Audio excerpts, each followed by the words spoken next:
고린도 전서를 읽어가기 시작해서 오늘 제가 고린도 전서를 설교합니다. 고린도라고 하는 도시는 항구이고요, 또 상업의 중심지가 됩니다.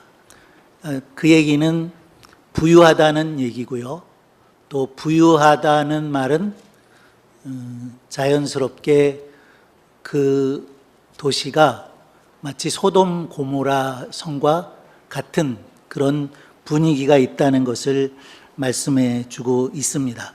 어쩌면 소돔 고모라 성보다도 더 타락된 그런 도시였을지도 모르겠다라는 생각을 하게 되는데요. 그 이유는 이런 겁니다. 고린도 사람, 정읍 사람 그러면 뭐 있습니까? 정읍 사람, 착한 사람 뭐 이런 거 있나요? 고린도 사람 그러면 부도덕한 사람. 저 사람 고린도 사람이야 그러면 부도덕한 사람이라는 얘기고요. 고린도 여자, 정읍 여자 어떻습니까? 고린도 여자는 매춘부를 뜻한다는 겁니다. 그러니까 사실 소돔 성에서도 소도마이트 그러면 남색하는 그런 의미가 있거든요. 그러니까 고린도 사람은 부도덕한 사람이다. 그리고 고린도 여자 하면 매춘부를 뜻할 정도로 그 도시가 많이 타락되어 있다라는 것을 말씀하고 있는데, 그럴 수밖에 없는 이유도 있어요. 우상들을 많이 섬겼고, 그 당시만 해도 우리가 알고 있는 그 바알 신을 섬기는 것처럼 많은 신전들이 세워져 있었고요, 그 신전들에 가서 제사를 드리기도 했었는데, 그 신전 안에는 이렇게 매춘부들이 많이 있었다는 거죠. 여자뿐만 아니라 남자도 있어서 우리가 이해하기는 많이 어렵지만, 그 신전에 가서 제사를 드릴 때에 남자들과 여자들 이런 관계를 갖는 그것이 제사 행위였다는 거예요. 마치 예배 안에 그런 것이 있는 것처럼 그들은 예배 자체가, 우리 예배는 그런 게 없죠. 그런 게 없는데, 고린도 사람들은 그들이 섬기는 신과 또 그들이 섬기는 일들 가운데서 그렇게 성적인 문란함이 있었다는 겁니다. 그런데 그것을 문란하다고 생각하지 않았다는 거죠. 그들은 아주 당연히 있는 일이라고 생각을 했었고요. 또 자기들만이 아니라 고린도 교회 안에도 그런 사람들이 있었다라는 사실들을 보게 되는 겁니다. 그런 고린도 교회가 세워질 수 있었던 것은 사도 바울에 의해서 교회가 개척되었었고요. 사도 바울이 고린도 교회를 개척한 이후에 1년 반을 고린도에 머물면서 목회를 했습니다. 고린도 교회를 사도 바울이 목회하다가 이어서 목회를 한 사람이 아볼로라고 하는 사람인데요. 고린도 교회가 문제가 참 많았습니다. 그래서 아볼로가 그 고린도 교회 문제를 감당하지 못하고 사도 바울에게 돌아오게 되었다라는 그런 내용들이 있는데요. 그 고린도 교회에 여러 문제들이 있었다는 얘기는 교회 안에도 문제가 있을 수 있다라는 것을 우리에게 이야기해 주고 있다고 생각이 되는데요. 우리 교회는 문제가 있을까요, 없을까요? 큰 문제는 없지요.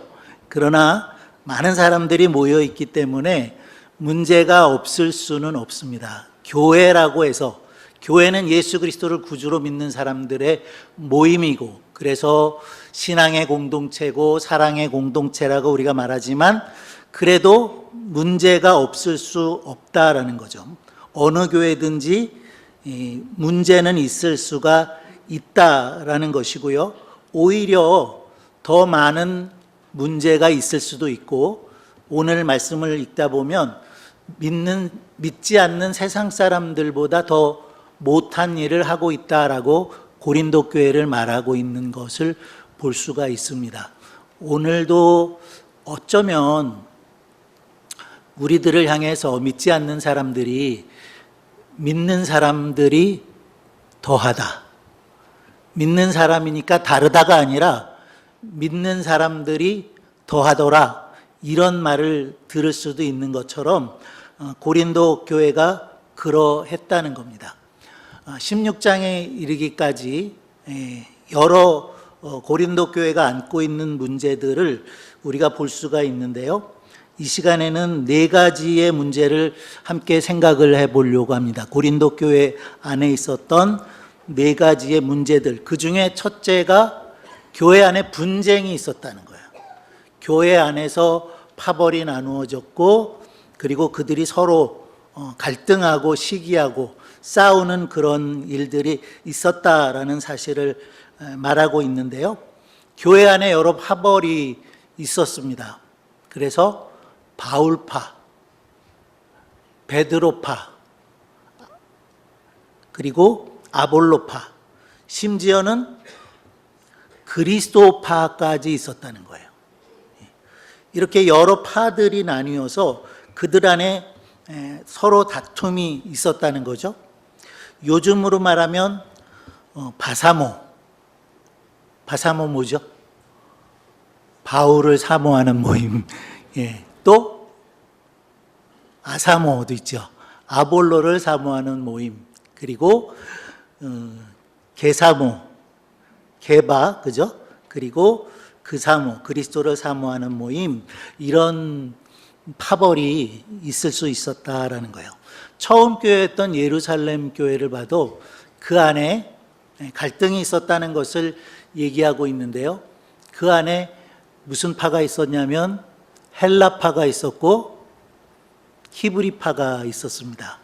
그렇게 나누어진 헬라파와 히브리파 사이에 그 구제하는 일 때문에, 왜 히브리파는 과부들이 잘 챙겨져서 교회로부터 구제함을 받는데 왜 헬라파 사람들은 제대로 돌보지 않느냐, 이런 갈등의 문제가 있었던 것을 보게 됩니다.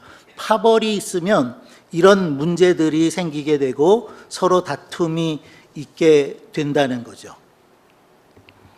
그래서 사도 바울이 그렇게 분쟁하고 시기하는 고린도 교회를 향해서 같은 말을 해라, 그리고 같은 마음을 품어라, 그리고 같은 뜻으로 온전히 합해라, 이런 권면을 주고 있는 것을 볼 수가 있습니다. 똑같은 말을 하라는 것은 아니죠. 같은 의도에서 말하라는 것이고, 마음도 뜻도 그렇게 온전히 함께라, 그렇게 권면하고 있는데요. 고린도전서 3장에 보면 사도 바울이 이렇게 말합니다. 그런즉 아볼로는 무엇이며 바울은 무엇이뇨? 저희는 주께서 각각 주신 대로 너희로 하여금 믿게 한 사역자들이니라. 나는 심었고 아볼로는 물을 주었으되 오직 하나님은 자라나게 하셨으니, 그런즉 심는 이나 물 주는 이는 아무것도 아니라는 거예요. 아무것도 아니로되 오직 자라나게 하시는 하나님 뿐이니라, 이렇게 말씀하고 있는 것을 볼 수가 있습니다. 아볼로는 무엇이냐, 또 바울은 무엇이냐, 이렇게 말하면서 그들은 단지 사역자일 뿐이다. 물을 주는 일꾼이었고 나는 심는 일꾼이었다. 자라게 하는 것은 누가 해요? 자라게 하는 것은 오직 하나님께서 하시는 일이다 라고 말하면서 그런 파벌이 있을 수 없다라는 사실을 말씀을 하고 있는 거죠. 뒤에 보면 은사들에 대한 말씀을 할 때에도 교회는 하나이다라는 말을 하고 있는 것을 볼 수가 있습니다. 교회는 그리스도의 몸이고 교회의 머리는 그리스도고 그리고 우리는 몸의 지체들일 뿐이다라고 말하고 있습니다. 우리 한 사람 한 사람은 교회의 지체가 된다는 거죠. 그 지체들이 다 머리에서 하고자 하는 일을 하게 할 때 하는 것처럼 혹은 아니하도록 하는 것처럼 지체들은 머리 되시는 주님의 말씀대로 살아야 한다는 것을 사도 바울이 권면하고 있습니다. 그리고 두 번째 문제는 음행의 문제였습니다. 음행의 문제는 믿지 않는 세상 사람들 가운데에도 없는 것이라고 이렇게 말씀했는데요. 5장 1절에 보면 이렇게 말씀되고 있습니다. 한번 찾아보셔도 좋을 것 같아요. 성경을 가지고 계신 분들은 찾으시고 방송실에서 좀 띄워줄 수 있을까요? 5장 1절 고린도전서 5장 1절 함께 읽어보겠습니다. 너희 중에 심지어 음행이 있다 함을 들으니 이런 음행은 이방인 중에라도 없는 것이라. 누가 그 아비의 아내를 취하였다 하는도다 그랬죠. 음행이 있었는데 어떤 음행이었냐면은 누가 아비의 아내를 취했다는 그런 말들이 있더라. 그런 일들이 있었다라고 하는 것이죠. 입에 담기 어려운 그런 일들이 있었다는 거예요. 그런데 그거에 대해서도 판단하지 않고 정죄하는 일도 없고 그랬었다는 거죠. 이방인들조차 하지 않는 일을 고린도 교인들이 교회 안에서 그런 일들을 저질렀다라는 것인데 아마도 추측해 보건대는 아비의 그 첩이거나 혹은 후처이거나 하는 이런 일들이었을 거라고 우리가 생각해 볼 수가 있습니다. 주님은 우리를 부르셔서 내가 거룩하니 너희도 거룩하라 라고 말씀을 했는데 이렇게 육체로 몸으로 하나님 앞에 범죄하는 일이 있어서 오늘 말씀 속에도 보면 그런 말들이 있죠. 창기와 합하는 자는 저와 한 몸인 줄 알지 못하느냐 일렀을 때 둘이 한 육체가 된다 하셨다. 이런 말씀들을 하고 있는 것을 볼 수가 있습니다. 그래서 음행을 피하도록 말씀을 하셨고요. 특별히 그 거룩에 대해서 말할 때에 데살로니가 전서에 보면 사도 바울이 이렇게 또 말씀을 합니다. 하나님의 뜻은 이것이니 너희의 거룩함이라. 곧 음란을 버리고 각각 거룩함과 존귀함으로 자기의 아내 대할 줄을 알고 하나님을 모르는 이방인과 같이 세욕을 따르지 말고 그랬어요. 음란을 버리라 라고 말씀을 했고요. 또 세욕을 따르지 말라 말씀하시면서 거룩함과 존귀함으로 자기의 아내를 대할 줄 알아야 된다 라고 말씀하시면서 하나님의 뜻이 무엇이냐면 너희의 거룩함이라고 말씀하셨어요. 하나님의 뜻은 이것이니 너희의 거룩함이라. 거룩이 하나님의 뜻이라는 거죠. 우리가 작년, 재작년 모두가 교회의 거룩에 대해서 표어를 가지고 지나왔었는데요. 올해 표어는 뭐죠? 여기 보세요. 거룩한 교회 다시 세상 속으로입니다. 또 거룩을 말하고 있는데 거룩이 가지고 있는 의미가 무엇인가요? 거룩은 구별된다라는 의미를 가지고 있죠. 적어도 우리 믿는 사람들은 세상 사람들로부터 구별되어야 된다. 세상 사람들은 아내가 아닌 다른 여자들을 취하는 일들이 있지만 그런 일이 있어서는 안 된다라는 것인데 교회 안에서 그런 일들이 버젓이 벌어지고 있던 교회가 바로 고린도 교회였다는 거예요. 그래서 사도 바울은 하나님께서 거룩하신 것처럼 하나님의 백성인 우리들도 거룩해야 된다라는 말씀을 주고 계시는 거고요. 특별히 오늘 함께 읽었던 그 말씀 중에 보면 우리의 몸도 거룩하다는 사실을 말씀을 하고 있어서 3장에 가서 보시면 그랬습니다.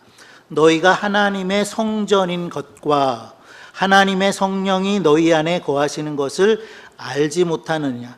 누구든지 하나님의 성전을 더럽히면 하나님이 그 사람을 멸하시리라. 하나님의 성전은 거룩하니 너희도 그러하니라 라고 또다시 말씀하고 있는 것을 볼 수가 있습니다. 사도 바울은 성전이 무엇이라고 말씀하고 있나요? 우리의 몸이 바로 성전이다, 그렇게 말씀을 하고 있다는 거예요. 우리가 보통 일반적으로 교회를 가리켜서 성전이라는 말을 하는데 사도 바울은 오늘 말씀 속에서 성전은 바로 우리의 몸이고 하나님의 성령이 너희 안에 거하는 것을 너희가 알지 못하느냐라고 묻고 있죠. 하나님의 성령이 우리 가운데 계십니까? 계시지요. 성령께서 우리 가운데 오셔서 예수 그리스도를 구주로 고백하는 믿음을 우리에게 주셨다고 믿습니다. 우리의 영혼만 구원받는 것이 아니라 우리의 몸도 구별되어져야 한다라는 사실을 오늘 말씀하고 있어서 너희 몸은 너희가 하나님께로부터 받은 바 너희 가운데 계신 성령의 전인 줄 알지 못하느냐 그랬어요. 하나님께로부터 받은 몸이라는 사실을 말씀하고 있고 너희 가운데 계신 성령의 전이라고 말씀하고 있고 그래서 너희는 너희 것이 아니다라고 말씀하고 있어요.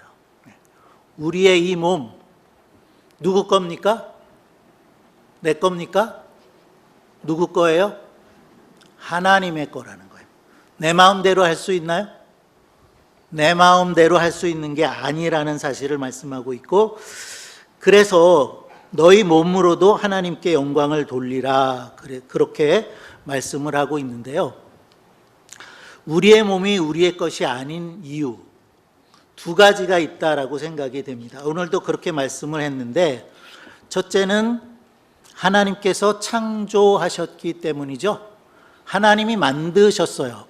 하나님께서 우리의 몸을 만드셨기 때문에 우리의 몸은 하나님의 것입니다. 또 한 가지는 값으로 산 바가 되었다라는 것처럼 하나님께서 우리를 값주고 사셨기 때문이라는 거예요. 그 값주고 사셨다는 의미가 뭘까요? 얼마나 내야 되나요? 그 값은 바로 예수님 값이에요. 예수님께서 십자가에서 피 흘려 죽으실 때에 그 피값으로 우리를 사셨다는 그런 말씀입니다. 그러므로 내 몸도 내 것이 아니라 아버지의 것, 하나님의 것이라고 말씀하고 있는 것이고요. 그렇기 때문에 내 몸이기 때문에 내 마음대로 하면서 살겠다라는 그런 생각은 신앙적인 삶의 태도가 아니라는 겁니다. 하나님께서 우리에게 분명히 자유를 주셨지만 내 마음대로 하는 것은 자유가 아니라 방종이라고 성경은 우리에게 말씀을 하고 있는 거죠. 자, 성경에서 여러 차례 우리가 하나님의 것이라는 말씀을 하고 있어요. 이사야 43장 1절에 보면 이렇게 말씀을 합니다. 야곱아 너를 창조하신 여호와께서 이제 말씀하시느니라. 이스라엘아 너를 조성하신 자가 이제 말씀하시느니라. 너는 두려워 말라. 내가 너를 구속하였고 내가 너를 지명하여 불렀나니 너는 누구 것? 내 것이라 라고 이사야를 통해서 주님께서 말씀하셨는데요. 여기도 두 가지 이유를 말씀하고 있죠. 하나는 하나님이 만드셨다, 창조하셨다, 조성했다 그렇게 말씀하고 있어요. 또 한 가지 하나님의 것인 이유는 내가 너를 구속하였다 그랬어요. 조금 어려운 말이죠. 구속하였다. 오늘 고린도서의 말씀을 그대로 본다면 그것은 값을 주고 사신 것이 되었다라는 거예요. 예수님이 피 흘려서 그 값을 치러 주심으로 우리는 하나님의 것이 되었다. 라는 사실을 말씀하고 있는 거죠. 그렇기 때문에 하나님의 것이기에 하나님께서 지키신다라는 약속을 주고 있는 것 볼 수가 있습니다. 로마서 14장에도 보면 사도 바울이 이렇게 말씀했어요. 우리 중에 누구든지 자기를 위해 사는 자가 없고 자기를 위하여 죽는 자도 없도다. 우리가 살아도 주를 위하여 살고 죽어도 주를 위하여 죽노니 그러므로 사나 죽으나 우리는 주의 것이로다 라고 말씀합니다. 죽고 사는 문제는 우리의 문제가 아니죠. 우리가 결정할 수 있는 문제가 아니라는 겁니다. 때문에 누구든지 자기를 위해서 사는 사람도 없다. 자기를 위해서 죽는 사람도 없다. 생명의 주권은 내게 있는 것이 아니라 하나님께 있다는 거죠. 우리 마음대로 할 수 있는 것이 아니에요. 생명은 하나님께 있는 것이어서 사는 것도 그리고 죽는 것도 하나님을 위해서 되어야 한다. 사나 죽으나 우리는 주의 것이다. 이렇게 말씀하고 있는 것을 볼 수 있습니다. 그래서 주님과 같이 거룩한 삶을 살아나가야 하는 것이 바로 성도의 삶이라고 말씀을 하는 거죠. 우리가 사사기를 읽었었습니다마는 사사기에서 가장 우리가 기억해야 될 말씀 무엇이었죠? 그 시대를 일컫는 말. 그때에 왕이 없으므로 사람들마다 자기 소견에 옳은 대로 살았더라. 자기 인생이 자기 건 줄 알았다는 거예요. 몸이 자기 건 줄 아는 그런 삶을 살았다는 거죠. 고린도 교회에서 발생했던 이런 모든 문제들, 결국 하나님이 누구신지 그것에 대한 믿음이 부족했기 때문에 이와 같이 음행을 행하고 하는 일들이 일어날 수밖에 없었다라는 사실을 보게 됩니다. 주님이 우리에게 오늘 말씀하세요. 내가 거룩하니 너희도 거룩해라. 우리가 믿지 않는 사람들과 구별되는 거룩한 성도들이 되시기를 바랍니다. 자, 그리고 또 하나의 문제가 있었는데요. 그것은 소송의 문제였습니다. 재판을 하는 일들이 있었다는 건데요. 고린도 교회 지체들 사이에 발생한 다툼이 있었는데 그 다툼을 세상 법정으로 가지고 가는 그런 일들이 있었다. 그래서 세상 법정에 성도들 간에 고소 고발하는 그런 일들이 고린도 교회 안에 벌어지고 있었다라는 것을 말씀하는데요. 6장 7절에 보면 이렇게 말씀했습니다. 너희가 피차 고발함으로 너희 가운데 이미 뚜렷한 허물이 있었나니. 그게 허물이 된다는 거죠. 교회 안에 다툼, 그것을 세상에까지 가지고 나서 세상 법정에서 시시비비를 가리는 것은 분명한 허물이다, 뚜렷한 허물이다 라고 말씀하면서 이렇게 하라 하셨어요. 차라리 불의를 당하는 것이 낫지 아니하냐, 차라리 속는 것이 낫지 아니하냐 그러세요. 차라리 어쩌라고요? 차라리 손해보고 말아라. 차라리 속고 말아라. 그것이 구별된 성도가 살아가야 할 삶의 태도다. 이렇게 말씀하고 있는 겁니다. 사도 바울은 불의를 당하는 것이 그리고 속는 것이 오히려 낫다라고 말했다는 거죠.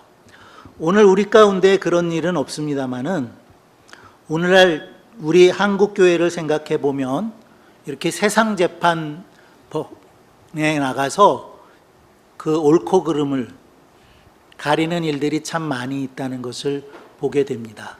우리 안에 그런 일들이 없다는 것을 감사하지만 늘 우리가 기억해야 될 것이 이런 장차 우리가 믿지 않는 세상 사람들을 판단할 터인데 우리의 문제를 가지고 세상 법정에 나가서 다툼을 하는 그런 일들은 없기를 바랍니다. 성경에 보면 우리가 잘 아는 아브라함이 조카 롯과 더불어서 다툼이 될 뻔한 일이 있었어요. 왜냐하면 하나님께서 복을 내려주셔서 아브라함의 가축들 그리고 롯의 가축들이 많이 번성하게 되었는데 그것을 일정한 공간 안에서 먹이고 마시우게 하려니까 갈등이 생겨나게 된 겁니다. 그래서 아브라함이 롯을 부르죠. 그리고 롯에게 이런 말을 합니다. 우리는 한 친족이라 너나 내 목자나 내 목자나 서로 다투게 하지 말자. 우리는 무엇이라고요? 친족이다라고 말하고 있어요. 너나 내 목자나 내 목자나 서로 다투게 하지 말자라고 말해서 아시는 것처럼 아브라함이 내가 먼저 좋은 땅을 선택해라. 내가 동쪽하면 나는 서쪽할 것이고 내가 서쪽하면 나는 동쪽의 땅을 가질게 하면서 아브라함과 롯이 다투지 않고 갈라섰다라는 이야기를 창세기 13장에서 하고 있죠. 자, 아브라함의 말 속에서 우리는 한 친족이라. 개역 성경에는 우리는 고륙이라 그렇게 되어 있습니다. 고륙, 친족. 그 안에는 다툼이 있을 수 없다 하는 사실들을 아브라함이 말했습니다. 그리고 오늘 성경이 말하는 것처럼 모든 것을 우리가 할 수 있지만 유익한 쪽으로 해라. 선이 되도록 해라. 그리고 자기 유익을 구하기보다는 남의 유익을 먼저 구할 줄 아는 사람이 되라고 고린도전서에는 말씀하고 있습니다.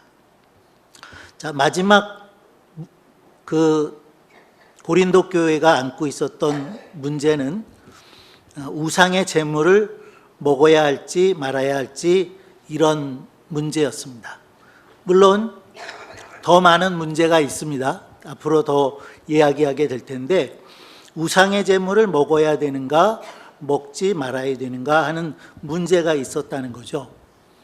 조금 전에 제가 설교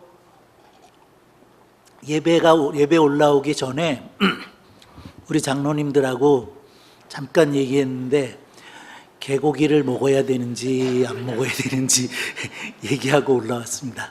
요즘 그게 많이 사회적 이슈가 되고 있고요.